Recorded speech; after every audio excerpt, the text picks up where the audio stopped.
Hi friends, this is Dr. Deepak Megur and she is a 40-year-old lady who has this classical posterior cataract, and let's go through this case and let me demonstrate few of the strategies which I have planned to use in this case. So the posterior cataracts, as we all know, are vulnerable to develop posterior tear, and I have planned to use certain strategies and let's see whether they work.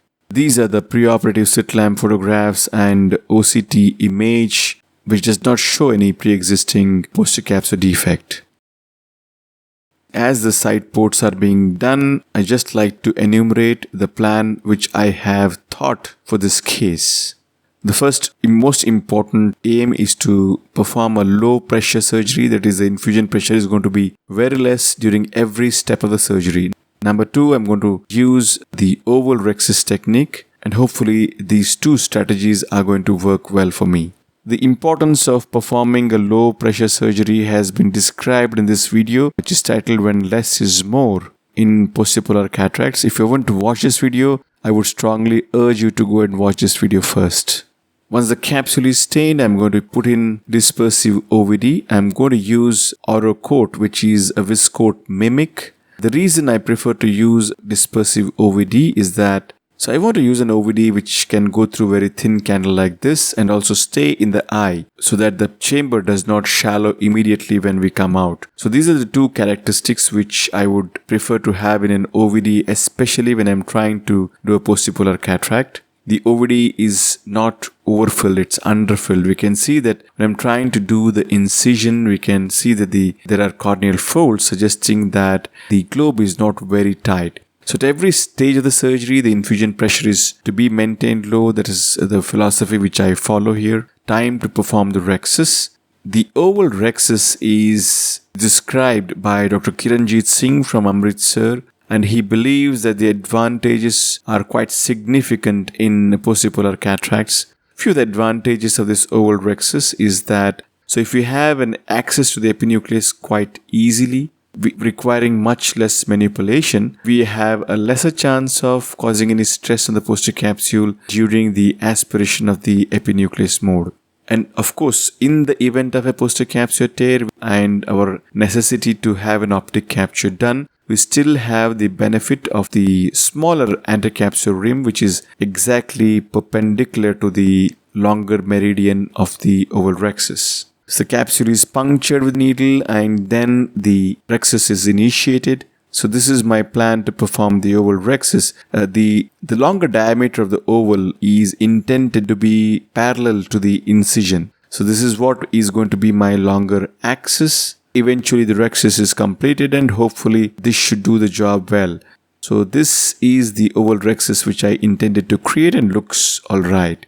So as we all know, there's no hydrodissection. I'm directly going to do the sculpting and later on perform inside-out hydrodelineation as has been taught to us by Dr. Vasavada. So I'm going to use very low phaco power because this is a very young patient and hardly there'll be any nucleus. So I'm going to use extremely low torsional energy to create a long groove.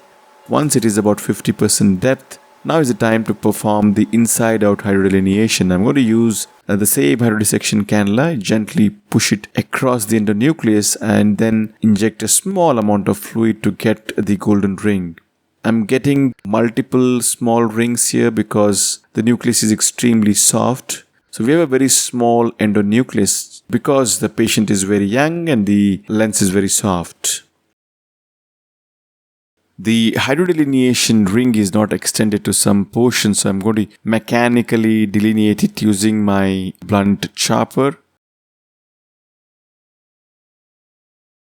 Time to remove these soft lenses. As the phaco probe is getting introduced into the eye, let me pause for a moment and highlight to you the most important principle. At every stage of the surgery, I'm ensuring that the pressure inside the eye is kept very low. Now look at the infusion pressure or the bottle height which is kept. I'm operating at a bottle height of not less than 50 centimeter at every stage of the surgery. So whether it is sculpting or epinucleus removal or cordon removal, this bottle height is never going to be above 50 centimeters. So that is one philosophy which I'm going to carry out. And to ensure that the chamber does not shallow or collapse with this low bottle height, I'm also going to taper down my flow rate and vacuum substantially low, just to ensure that the chamber stability is not compromised. Of course, this is going to make the procedure a little bit lengthy, but it's going to be definitely worthwhile.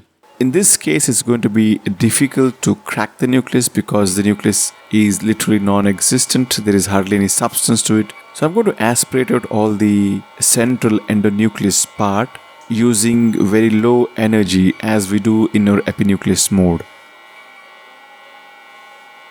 The central soft lens matter is aspirated out.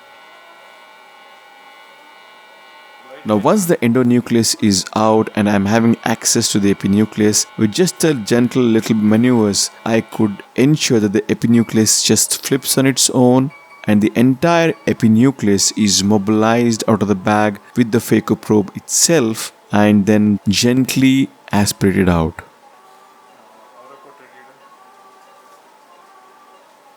Before the phaco probe comes in, the dispersive OVD goes into the eye to ensure that the chamber is not compromised. Time to remove the epinucleus.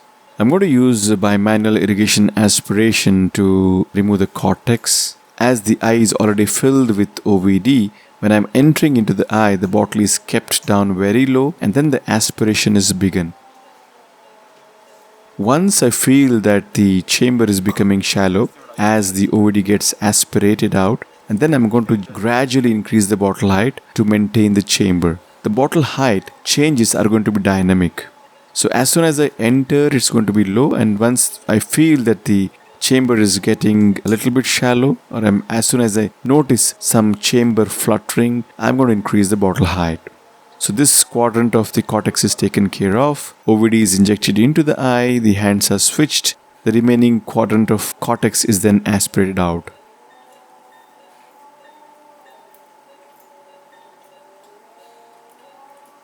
There is this tiny specks of lens matter which is sticking at the posterior pole of the posterior capsule, and I'm very skeptical to flush it out vigorously. Very gentle amount of fluid to squirt it across the posterior capsule, hoping that it gets dislodged and the capsule becomes clean. I'm not using the force which I usually use to clean it, and I definitely have no intention of touching it.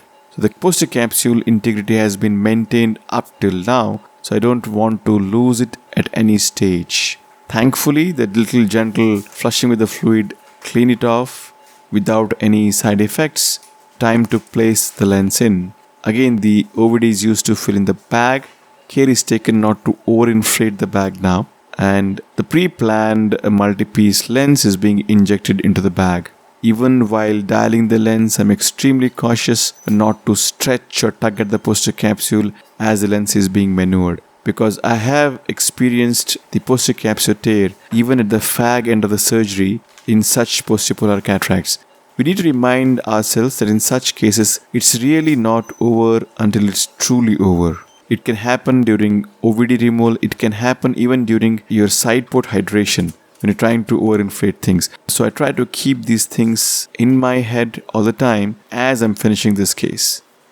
Once the OVD is removed, I'm gently hydrating the side ports. Again, care is taken not to overpressurize the eye. So that's it, the case is done, and these are the next day pictures. The patient is doing fine. To summarize, in young patients, we have got low scleral rigidity, and these are the eyes which can expand more, and there is a likelihood of building a high amount of pressure inside the eye, which has a great risk of blowing out the posterior capsule in these vulnerable eyes. It's mandatory to perform low infusion pressure surgery in these cases, and the outcomes are usually excellent. Okay, the take-home message here is that if you're careful in planning surgeries in such eyes, and if we follow the right principles and strategies, achieving excellent outcomes in postpolar cataracts is possible. So that was it. Thank you for watching and hope you found this helpful.